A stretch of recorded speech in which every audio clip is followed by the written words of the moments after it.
Hi guitar people, it's time for a new high gain pedal, and luckily there are a bunch of new pedals available. So there's the Soldano Overdrive, which is around 260 euro. However, in the videos I've seen, it didn't impress me that much. There's nothing new. It's a overdrive pedal with an EQ, so maybe later, but we will see. Then we have the Shred pedal.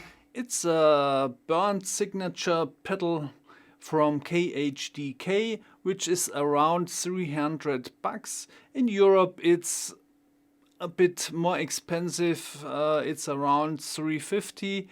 It's a distortion only with 3 knobs, and for a distortion pedal with nothing else I think it's too expensive. So next we have the Northern Mauler from REVV, which is 280 bucks.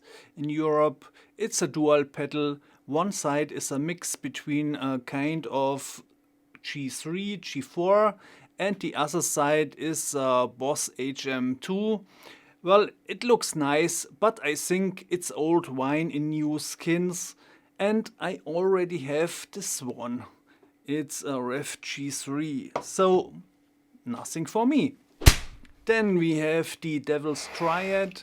It's the Jeff Loomis signature pedal, which is around 330 bucks. It's a distortion with boost, reverb, delay, and I have to say this thing looks great. For the design alone I would give 10 of 10 points. To me it's a very interesting pedal. However, the thing is I don't need reverb and delay on a pedal like this, so sorry. The last pedal on my list is the Solar Chug from Solar Guitars. It's a distortion with EQ and a Noisegate. It has stacked knobs to control all params, and it looks very solid. So I think let's give it a try. Yeah, here it is. So let's open the box. For this I need the right tool. Let's see what we have here. No. Then what else? No.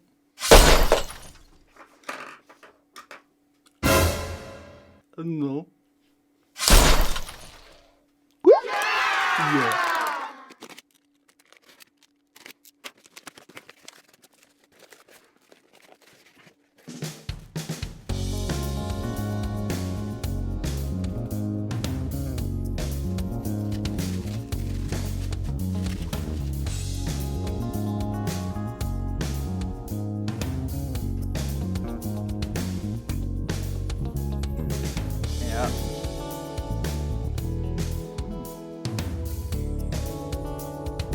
Here are some rubber feet. Then here's the pedal.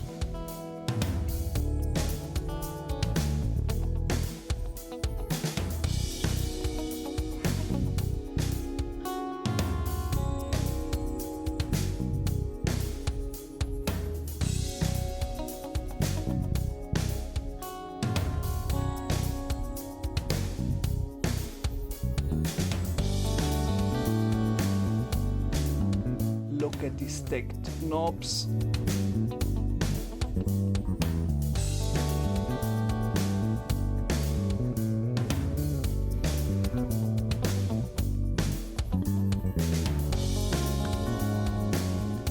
Of course, it's all metal, even the knobs. It's a metal pedal. So let's now see if the Chug will chug. There's one issue. For dialing in a tone I have to see the markings on the knobs. But currently they are almost invisible to me. So let's use a white permanent marker to highlight them. Yeah, I think it's much better now.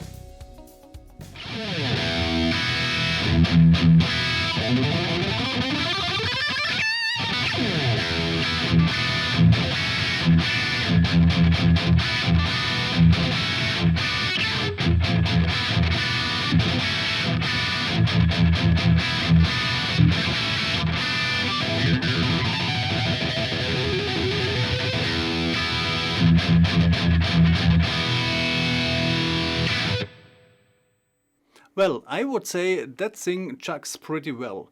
And here's my signal chain. The guitar goes straight into the chug pedal, then into the clean channel of my Engl amp, then in the Captor X, which acts as attenuator only, then in the HX Stomp, and then in my Apollo audio interface. I'm using the Apollo and not USB recording of the HX Stomp because of the routing in my home studio, which simplifies the recording quite a bit, even if it doesn't look like it. Anyways, the HX Stomp provides the cap simulation and some reverb. As IR, I'm using the Chug IR number 1 from Solar Guitars. You will get this by email together with the manual as PDF once the pedal was shipped. What you see here are the settings I've used for the recording. The pedal can be used in the effects loop, I will demonstrate this later, or in front of the amp. In the upper row, most right, you find the treble and presence knob, then middle, then bass and depth.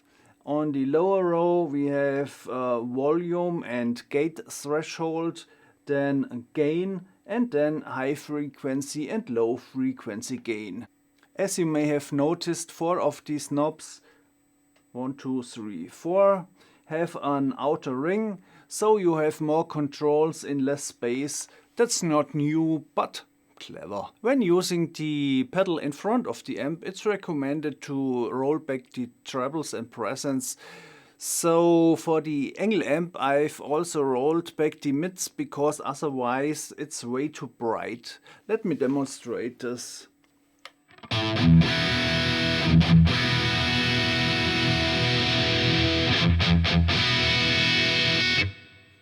So in the middle position, that's way too much.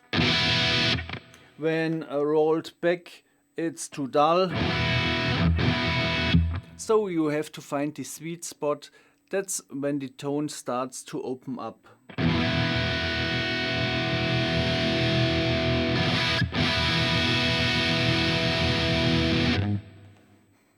Let me now demonstrate what happens when dialing in the trebles.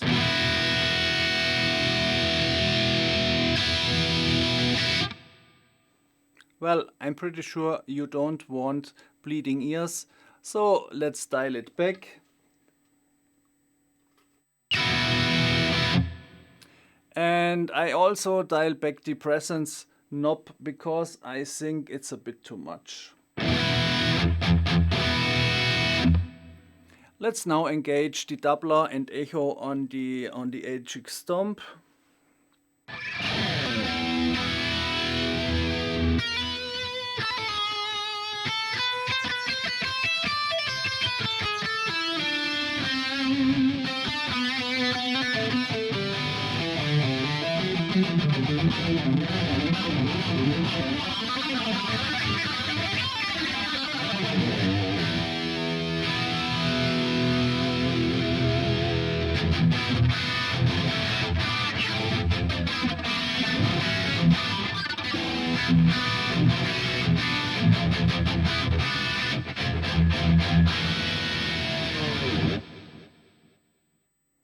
I think I don't have to explain the gain control, this one, but next to the gain you find the high frequency and low frequency gain knob.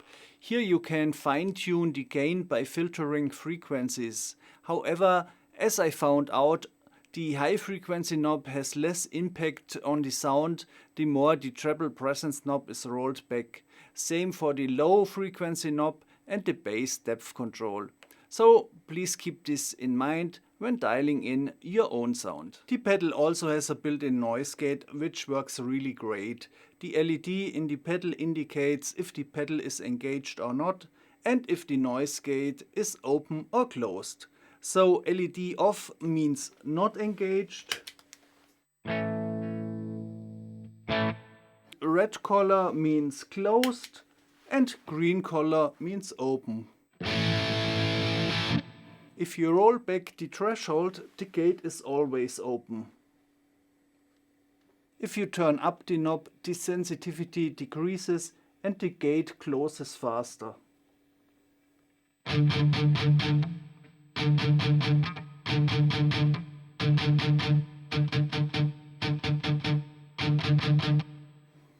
My preferred setting is just when the gate starts to close. That's here, and then turn it up a little. So now it's still fast. Take a look at the LED.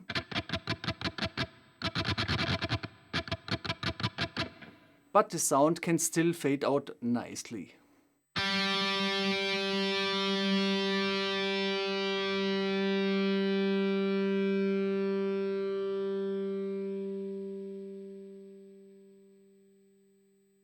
Yes, that's perfect. As you may have noticed, the treble and presence knobs are completely rolled back. This is because the pedal can also be used as preamp. So if your amp has an effects loop, you can connect the output jack of the pedal with the return jack of the effects loop. But keep in mind, when connected this way, the pedal replaces the preamp of your amp, and it's very likely that the basic EQ controls of your amp will no longer work. That means you have to set up your main tone on the pedal. Let us now test how the pedal sounds with different amps. If available, I will use the clean channel and the effects loop of the amp. The pedal settings will be displayed together with the amp while playing. I've used the reamping technique for signal routing, so you can hear me play without any interruptions. Unfortunately, the Captor X does not support amps with high output very well, so I've used the Triad power station as load box. But now let's finally start the comparison.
As you heard, the pedal can make any amp sound good, but before I reveal my rating, you should also know that this is not a sponsored video.